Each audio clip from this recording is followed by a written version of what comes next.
찬양 감사합니다. 우리 모두 여호와를 찬양하며 주님의 이름을 높여드리는 귀한 하나님의 자녀들 다 되시기를 주님의 이름으로 축복합니다. 날씨가 매우 쌀쌀해졌어요. 쌀쌀해지면서 이제 조금 아랫목이 그리운 시절이 왔습니다. 아, 저, 저는 특별히 어, 이제 새로운 책을 되게 좋아하는데 가을이 되면 왠지 센치해지면서 읽던 책 중에서 좀 그리운 책들을 다시 한번 책장에서 살펴보게 되는 버릇이 있는데요. 제가 좋아하는 책 중에 김영석 교수님의 책이 한 권 있습니다. 나이가 지긋하게 103세가 된 교수님, 또 철학자이시면서 인생을 여유 있게 살았던 그런 교수님이신데 질문 31가지에 인생에 맞닥뜨리는 질문 31가지에 대해 답하는 형식의 글을 썼지요. 인생 문답이라는 책을 쓰셨습니다. 그분의 책을 읽으면 참 마음이 따뜻해집니다. 인생을 얼마나 따뜻하고 명예롭게 살아왔는지 알 수 있는 책인데요. 특별히 자식도 특출나게 유명하거나 잘 살지도 않습니다. 6아이를 슬하에 두셨지만 그 아이를 너무 집안이 좋거나 또 너무 부자인 집에 결혼시키지 않았습니다. 자신만의 철학이 있었지요. 재산이 많은 것도 아니고 또 그분의 글을 읽고 있노라면 세상의 욕심이 싹 사라지는 듯한 느낌이 듭니다. 아마 그분의 가치관 때문인 것 같습니다. 그분의 가치관은 철저히 기독교 가치관을 가지고 있어요. 세상의 욕심과 성공이 아니라 서로 함께 살고 행복하며 자신이 가진 것을 나누고 예수 그리스도의 마음을 갖고 살아가는 것이 중요하다라고 말을 하십니다. 이게 그리스도인의 명예이며 그리스도인의 힘이 아닌가 싶습니다. 오늘 로마서 본문을 통해서 예수 그리스도로 말미암는 우리 인생이 얼마나 명예로운가라는 질문으로 시작할 수 있는 본문입니다. 지금까지 로마서는 예수 그리스도로 말미암아 구원으로 예수 이전과 예수 이후로 나누었다는 큰 주제를 1장부터 3장까지 끌고 왔습니다. 예수 그리스도로 인해 죽을 수밖에 없는 인간이 구원받았다라고 한마디로 정리할 수 있지요. 그런데 그 구원은 율법이 아니라 우리가 잘 알고 있는 믿음 그리고 은혜로 말미암았다라고 로마서는 강해하고 있습니다. 그래서 지금까지 하나님께서 무엇을 하셨는가 정리를 해보면 오늘 로마서 4장 23절에서 4절까지의 말씀을 볼 수 있습니다. 그에게 의로 여겨졌다 기록된 것은 아브라함만 위한 것이 아니요 의로 여기심을 받을 우리도 위함이니 곧 예수 우리 주를 죽은 자 가운데서 살리신 이를 믿는 자니라. 즉 의로운 상태로 하나님께 받아들여질 수 있는 조건이 있었다라고 해석될 수 있죠. 하나님이 백성이 된다는 것은 하나님께 받아들여졌다라고 해석할 수 있습니다. 하나님께 받아들여졌다는 이유는 무엇입니까? 하나님만큼 깨끗해졌다. 하나님만큼 죄가 없어졌다라고 우리가 알 수 있습니다. 하나님은 죄가 없으시기에 죄가 있는 인간과 화목할 수 없습니다. 그런데 하나님이 우리를 자녀로 백성으로 삼아주셨다는 것은 우리의 죄가 없어졌다라고 논리적으로 말할 수 있죠. 우리가 깨끗해졌다라고 말할 수 있습니다. 어떻게요? 실제로는 아니나 우리는 예수를 믿음으로 고백하고 결단하여 성도, 즉 구원받고 죄가 사해진 자체가 됩니다. 그러나 내가 고백하는 순간 예수님이 그때 짠 등장하는 것이 아니지요. 고백이 중요한 이유는 2000년 전에 이미 구원을 이루셨던 그 예수님이 그 사건이 있었으나 우리의 고백으로 인해서 그것을 인식하게 됐다는 거예요. 이미 예수님은 구원을 이루셨죠. 예수 그리스도로 말미암아 완전한 구원, 취소될 수 없는 구원이 우리 앞에 이미 펼쳐져 있었다라고 로마서는 이야기합니다. 그런데 우리가 믿음으로 주님 믿습니다 라고 고백하면 그때부터 하나님의 백성으로서 우리의 인식이 열려지고 그때부터 하나님이 우리의 죄를 의롭다, 의리의 죄가 없다라고 의롭다라고 칭해 주신다는 거죠. 데카르트의 유명한 명제가 있습니다. 나는 생각한다. 그러므로 나는 존재한다. 라는 명제가 있습니다. 내가 생각하면서 내 존재가 그때 창조된 것이 아니죠. 우리가 생각을 하지 않으면 우리의 모습이 없는 것은 아니죠.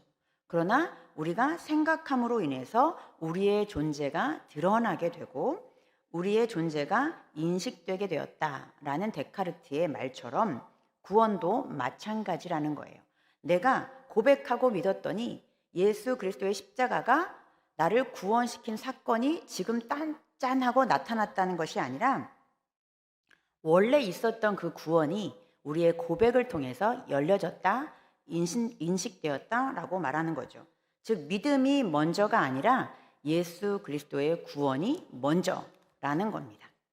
요한복음 9장에 보면 유명한 실로암 사건이 나옵니다. 예수님께서 맹인을 고쳐주셨죠. 그 사건은 그 시대에 엄청난 이슈를 보여주었어요. 이 사건으로 예수님의 적대자들, 바리새인들은 예수님에게 꼬투리를 잡으려고 맹인의 부모에게 찾아갑니다. 여보시오, 정말 그 자식이 맹인이었습니까? 정말 맹인이어서 눈을 떴습니까? 라고 묻자 부모는 뭔가 무서운 위기를 모면하기 위해서 나는 말할 수 없다. 직접 아들에게 물어보라고 합니다. 그러자 바리새인들은 예수님을 잡기 위해서 맹인을 찾아가죠. 예수가 눈을 뜨게 해주었냐라고 질문하자 맹인은 뭔가 또 이상한 분위기를 느낍니다. 그래서 나는 다 모르겠고 안 보이던 것이 이제는 보게 되었다라는 고백을 합니다. 구원이 바로 이런 것이라는 거예요. 구원을 받으면 예수 그리스도의 십자가의 구원이 보이지 않았습니다. 근데 예수를 믿으면 고백하게 되면 그때부터 예수 그리스도의 십자가가 보이게 되는 것이죠. 안 보이던 것이 보이게 되는 역사. 이것이 바로 구원이라고 로마서는 설명합니다. 맹인이 눈을 떴을 때 안 보이던 것이 보이게 된다는 것은 안 보일 때 존재하지 않았던 사물들이 눈을 뜨자 사물이 창조된 것이 아니라 있었던 것을 보게 됐다. 인식하게 되었다라는 것이죠.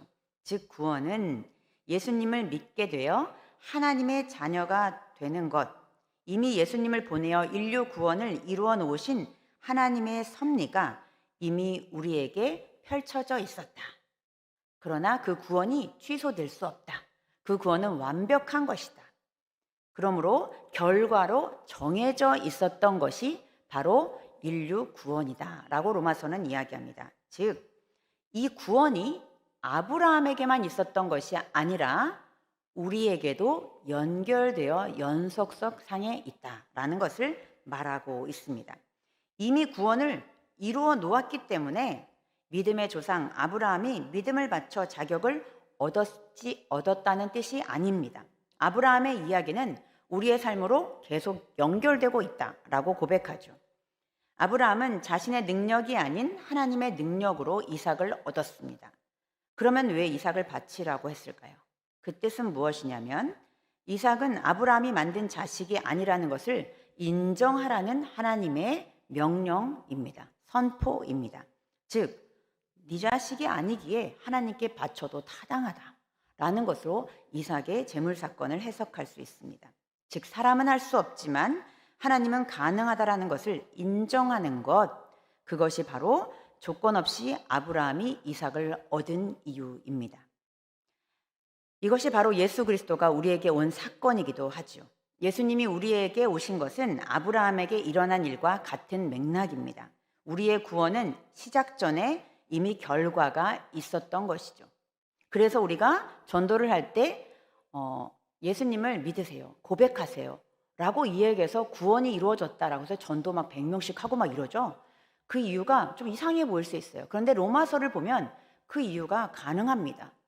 저는 제가 전도사 시절이 제가 이제 교회 사역을 시작하기 전에 너무 교회 사역이 무서워가지고 3일 전도, 어린이 전도협회에서 하는 3일 전도 클럽에 들어갔어요.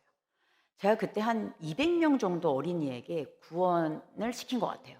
근데 그때는 이제 길거리에 아이들이 굉장히 많았기 때문에 사역리를 가지고 가서 무조건 아이를 만나면 바로 예수 그리스도를 영접시키고 고백을 시켜요. 그러면 그게 카운팅 돼가지고 구원을 얻었다라고 거기에서는 그렇게 가르칩니다. 그때는 제가 정말 이해가 안 갔어요. 그런데 이 로마서를 통해서 하나님께 우리가 바로 고백하고 하나님을 영접하면 이미 이루어 놓은 구원, 그 예수 그리스도의 십자가의 능력이 이미 우리에게 와 있기에 우리가 고백만 하면 구원을 얻을 수 있다라는 것. 이것이 바로 은혜라는 것이죠. 우리의 구원은 시작 전에 이미 결과가 정해져 있습니다.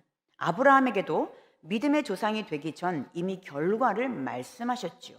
우리는 이것을 순종해서 믿음으로 아브라함이 됐다고 하지만 사실은 이것은 이미 하나님이 주신 결과물이었습니다.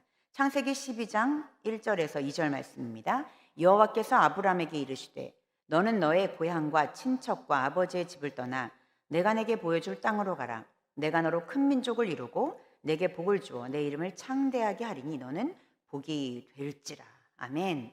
아브라함에게 하신 이 일이 온 인류, 지금 우리 각 사람에게도 이루어진 하나님의 결과라는 거죠.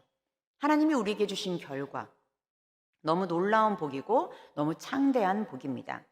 조나단 에드워즈 목사님은 자신의 첫 설교에서 예수님이 우리에게 주신 삶의 약속을 이렇게 표현했습니다.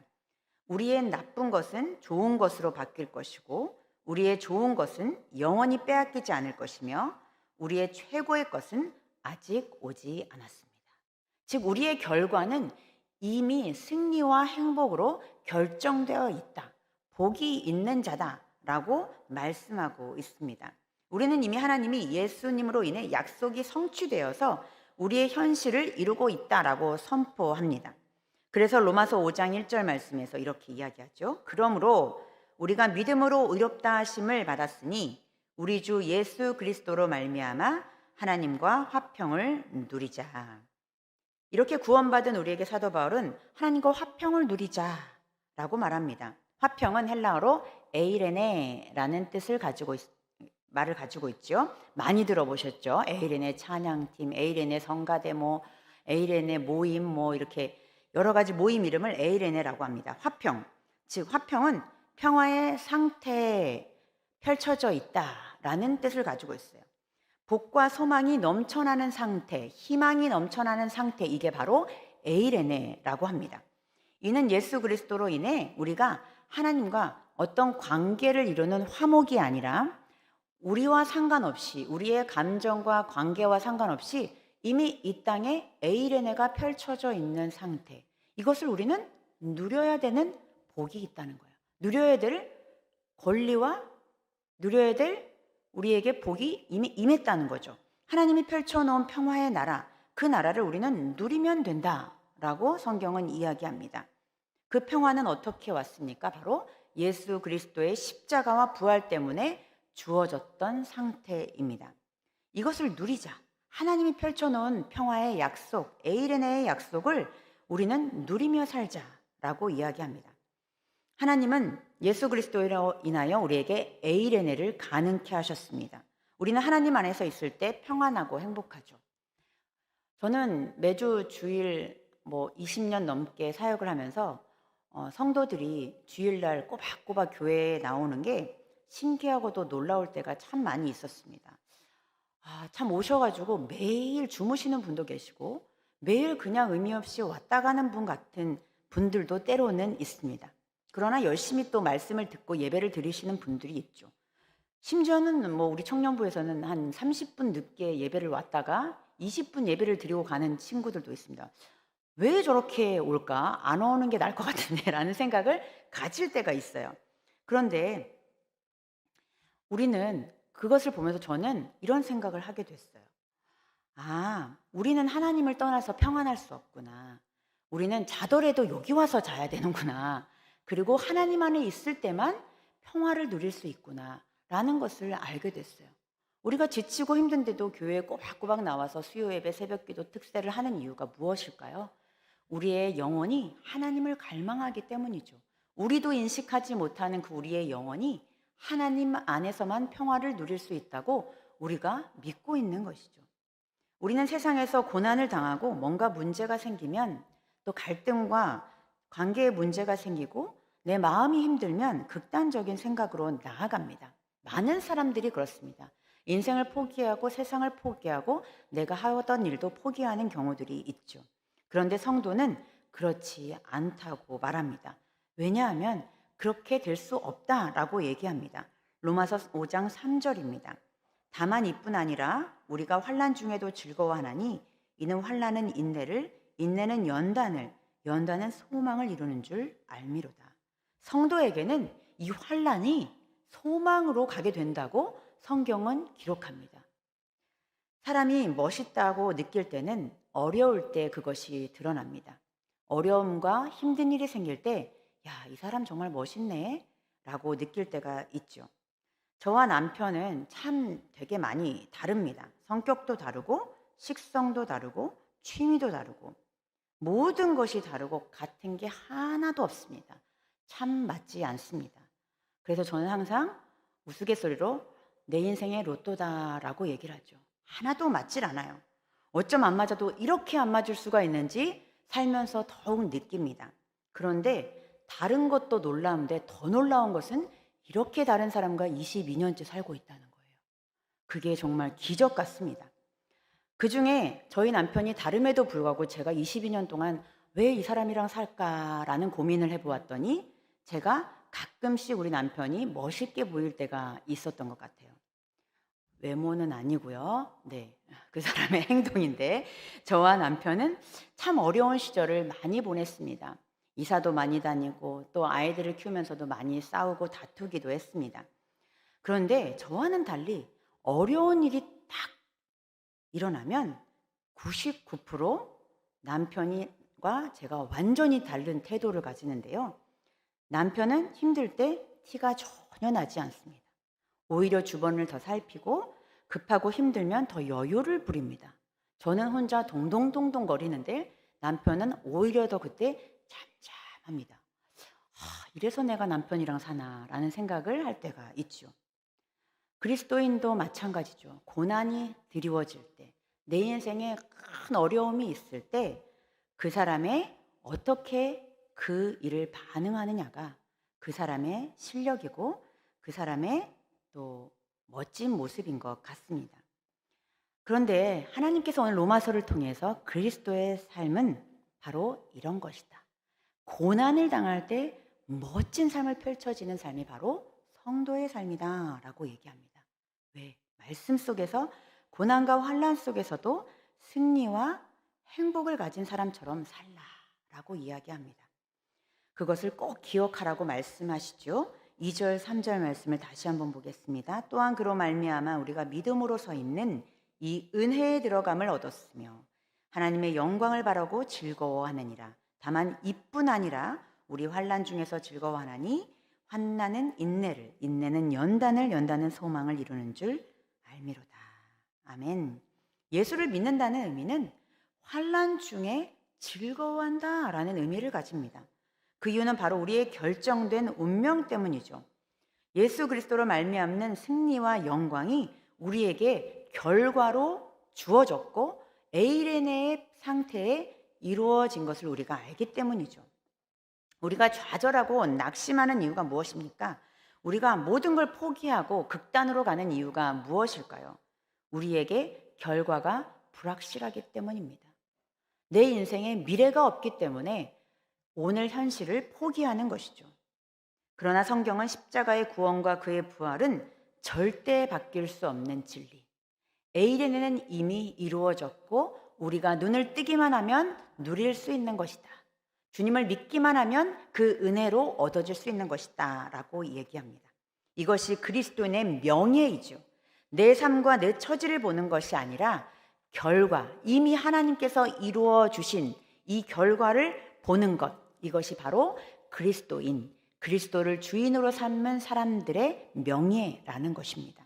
그래서 그것을 위해 지금 당장 손해보고 지금 당장 어려움이 있더라도 당당하게 오늘을 살아낼 수 있다라고 말씀합니다. 저는 자주 예수님이 왜 십자가에만 달리셔야 했을까? 왜 십자가였을까라는 의미를 자주 고민하고 하나님께 묻습니다. 당연히 머리로는 알죠. 그런데 말씀을 읽고 또 책을 읽어가면서 왜 꼭 이 방법이었을까? 왜 이렇게 극단적인 방법을 하나님은 하셨을까? 라는 고민을 합니다. 예수님은 왜 철저히 인생에서 실패했을까? 부활이 있다고 하기에는 너무 모욕적이고 너무 처절한 과정이 아닐까? 라는 생각을 해봅니다. 우리도 마찬가지이죠. 예수 믿는 사람에게는 고난이 더 많아 보입니다. 왜 그리스도인들은, 왜 성도는 꼭 고난을 당해야만 이렇게 하나님 안에 성숙되어지고 하나님 안에서 멋있는 존재로 살아갈 수가 있을까? 실패도 많고 후회가 가득한 과거로 가득 차 있는 것 같은 그리스도인, 성도들은 오히려 믿지 않는 사람들보다 더 힘겹게 인생을 살아가는 것 같습니다. 며칠 전 오래 알고 지냈던 집사님이 오늘 설교를 준비하고 있는데 1시간 전에 문자가 땡 하고 왔어요. 카톡 하고 왔어요.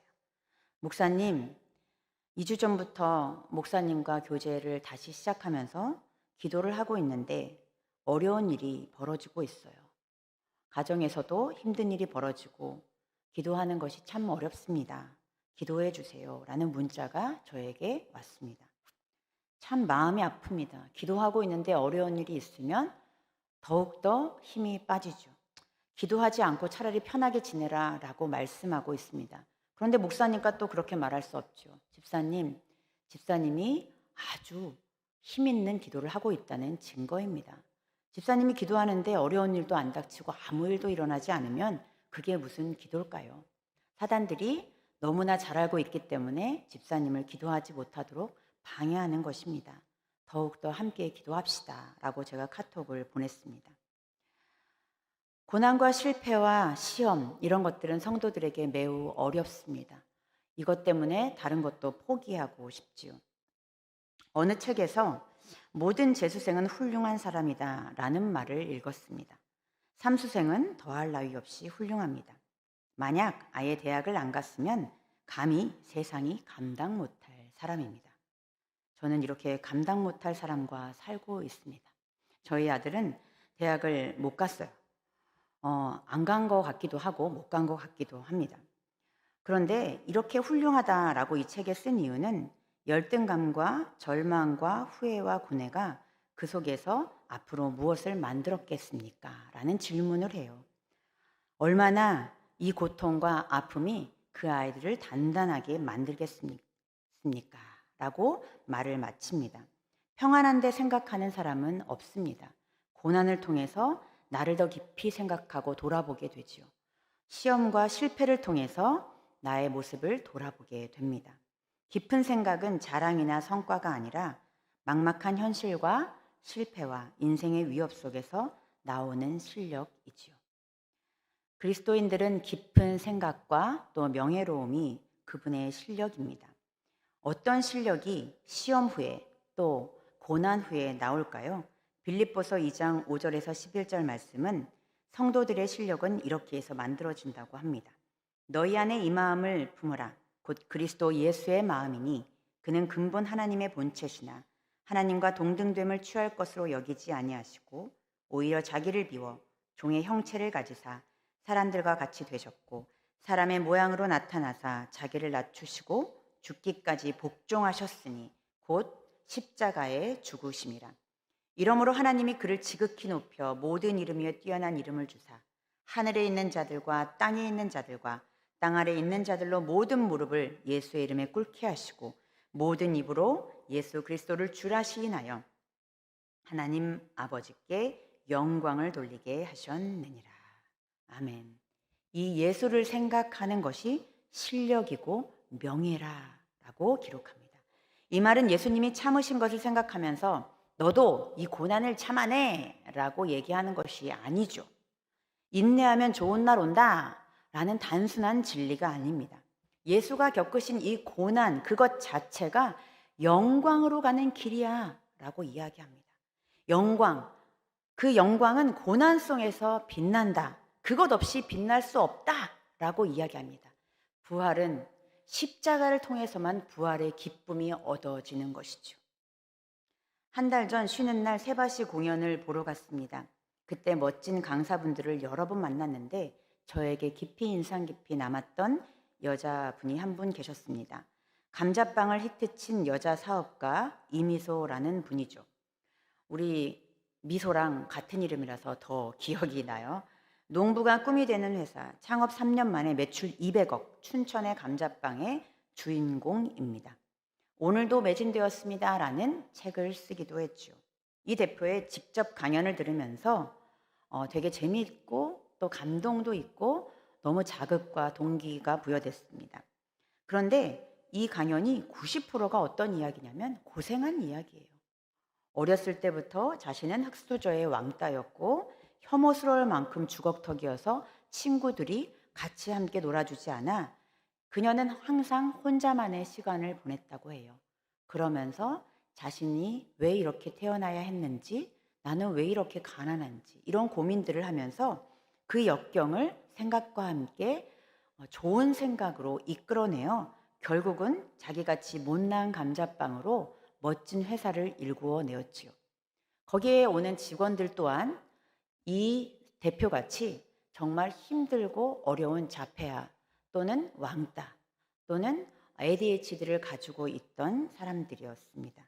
이런 사람들을 통해서 사회에 기여할 수 있도록 인격적이고 성품을 훈련해 나가고 또한 자신의 일을 하면서 자신감을 얻게 하는 프로그램도 진행하고 있습니다. 그렇죠. 고난을 겪으면 좋은 날 온다는 말이 아니라 이 이미소 대표처럼 고난과 역경을 통해서 지금의 영광이 빛나고 있다라는 것을 강연에서 이야기한 것이죠. 남과 다른 실패와 고난은 그 자체가 영광으로 가는 길이라는 겁니다.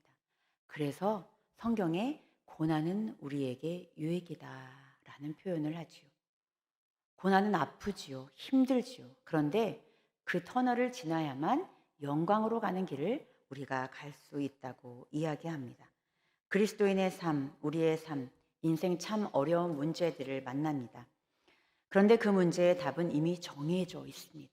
그리스도인들에게선 그래서 행복하지요. 예수 그리스도로 귀결됩니다. 예수 그리스도의 그 영광이 우리에게도 똑같이 동일하게 이루어진다고 성경은 이야기합니다. 그러므로 예수를 생각하며 우리가 소망을 가지라 라는 말씀을 하고 있지요. 4절 이후에 보면 앞으로 소망이 우리를 부끄럽게 하지 않는다라는 고백도 함께 합니다. 인내가 연단을 만들어내고 연단이 소망을 주는 것이지요. 제가 좋아하는 찬양이 하나 있습니다. 오늘 예수 그리스도의 생명과 승리, 행복, 영광, 그리스도의 명예가 무엇인지를 잘 알려주는 찬양인데요. 제가 가사를 읽어드리겠습니다. 깊어진 삶을 주께라는 노래인데 마커스 월십의 찬양입니다. 한번 들어보세요. 은혜로 날 보듬으시고 사랑으로 품어주셔도 내 마음 한 자락도 지키지 못하는 이 모습 부끄럽습니다. 따스한 곁을 내어주신 주님 앞에 나아갑니다. 표현 못할 긍휼로 나를 붙드시는 주 이름만 바라봅니다. 매일 마주한 슬픔을 견뎌 나가며 주 예수의 마음을 닮아가네. 두려운 걸음마다 주가 동행하니 주 의지하며 오늘을 걷네. 주의 신실한 소망을 깊이 담으며 주 예수의 풍요를 채워가네. 하나님의 자녀로 명예 지켜가며 깊어진 삶을 주께 드리네. 아멘. 그렇습니다. 우리는 고난을 통해서 영광으로 가는 길을 갑니다. 예수 그리스도의 십자가는 예수 그리스도의 그 부활의 영광, 하나님 나라의 영광으로 가는 길이었습니다. 우리의 지금의 현실에 내가 주어진 것이 어렵고 힘들더라도 우리는 예수의 그 소망, 예수의 마음을 품고 나아가야겠습니다. 왜냐하면 우리에게 결과는 에이레네이기 때문입니다. 주님께서 반드시 우리에게 평화를 주셨고 또 우리가 갈 곳은 바로 승리와 행복과 그 나라이기 때문입니다. 오늘도 예수 그리스도께 소망을 가지고 고난 속의 터널을 지나고 계신 여러분, 영광으로 걸어가는 우리의 삶을 통해 하나님의 자녀로 명예를 지켜가는 우리 모두가 다 되기를 주님의 이름으로 축원합니다. 우리 함께 기도 제목으로 기도하겠습니다. 하나님이 약속한 것을 기억하며 다시 한번 예수님을 생각하게 하옵소서. 고난이 영광으로 가는 길임을 알고 지금 가진 지위와 환경에 불만을 갖기보다 예수 믿는 것이 정말 명예이고 행복이고 승리라는 것을 깨닫고 고백하게 하옵소서. 함께 간절히 주님 앞에 기도하겠습니다. 하나님 아버지, 우리가 지금 당한 고난과 힘듦과 어려움이 주님 이미 에이레네의 평화와 화해를 누리고 있음을 주님 기억하고 고백합니다. 우리가 너무나 부족하고 연약하여서 때로는 불평하고 때로는 주님을 원망하고 슬픔 속에 잠겨 있을지라도 하나님을 믿는 우리는 반드시 그 결과가 죽음과 또 좌절과 절망이 아니라 하나님을 소망하고 하나님의 승리의 계가를 부르며 우리를 맞이할 줄로 믿습니다. 주님을 더욱더 신뢰하기를 원합니다. 주님을 더욱더 의지하기를 원합니다. 우리의 환경과 상관없이 우리의 상태와 상관없이 예배를 받으시기에 합당하신 주님, 정말 그리스도인으로 믿는 그 하나님을 믿는 마음이 명예가 되게 도와주시고 깊어진 삶이 주님 앞에 드려지는 멋진 신앙인으로 성숙되어질 수 있도록 축복하여 주시옵소서. 하나님, 고난은 반드시 영광을 가기 위한 길임을 믿습니다. 하나님, 이 고난이 좌절되고 힘들다기보다 오히려 기쁨으로 유익이라 감당하게 하시고 예수 믿는 것은 정말 명예이며 행복이라는 것을 우리가 깨닫고 진심으로 마음으로 받아들이고 인식하게 하옵소서. 하나님 아버지, 은혜를 감사합니다. 주님께서 우리에게 약속하셨던 그 에이레네가 우리의 삶에 펼쳐지게 하시고 평화가 이루어지게 하시고 화평이 이루어지게 하셔서 아버지, 우리가 그것을 눈을 뜨고 보게 하시고 오직 주님만이 나의 소망이며 주님만이 나의 기쁨임을 고백하게 하시옵소서. 주님 감사합니다. 예수님의 이름으로 기도합니다. 하나님 아버지, 은혜를 감사합니다.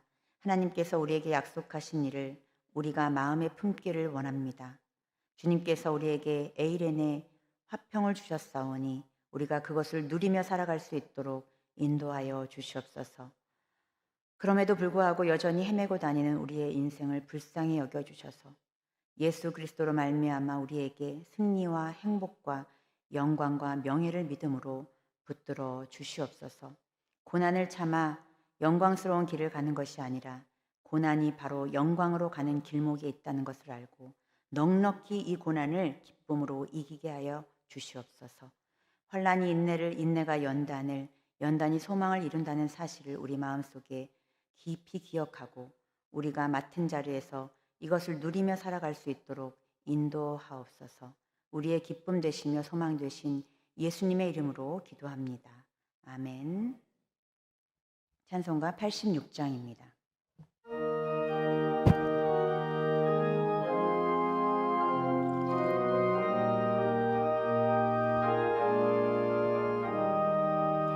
내가 늘 의지하는 예수, 나의 상처 입은 심령을 불쌍하게 여기사 위로하여 주시니 미쁘신 나의 좋은 친구.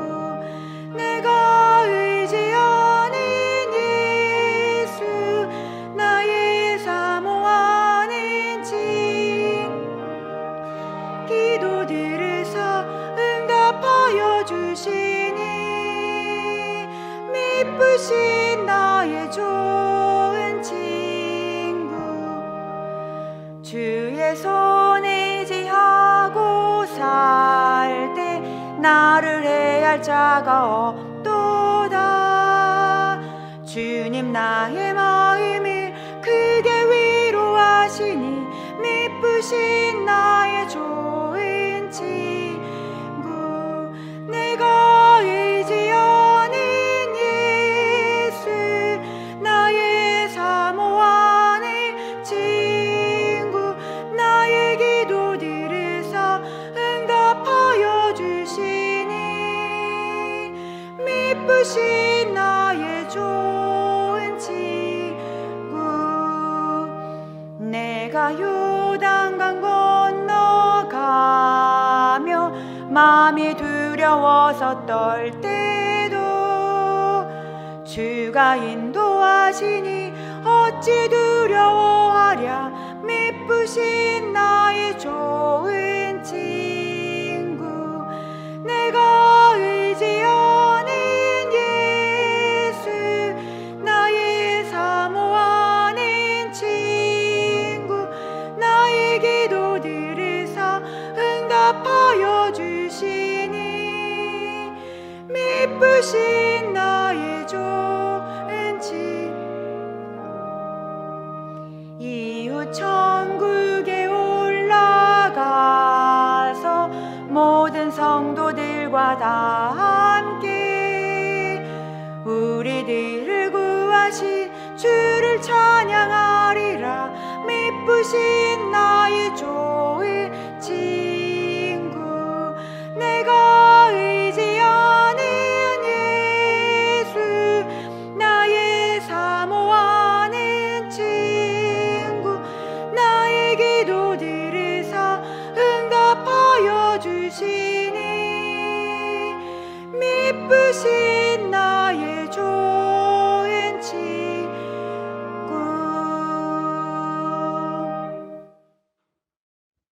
이제는 우리 주 예수 그리스도의 은혜와 하나님의 그 크신 사랑하심과 성령님이 내주하시고 역사하시는 은혜가 예수님을 믿는 그리스도인의 명예를 지키며 살아가기로 결단하며 나아가는 여기에 모인 우리 모두에게 이제로부터 영원까지 함께 하시기를 간절히 축원하옵나이다.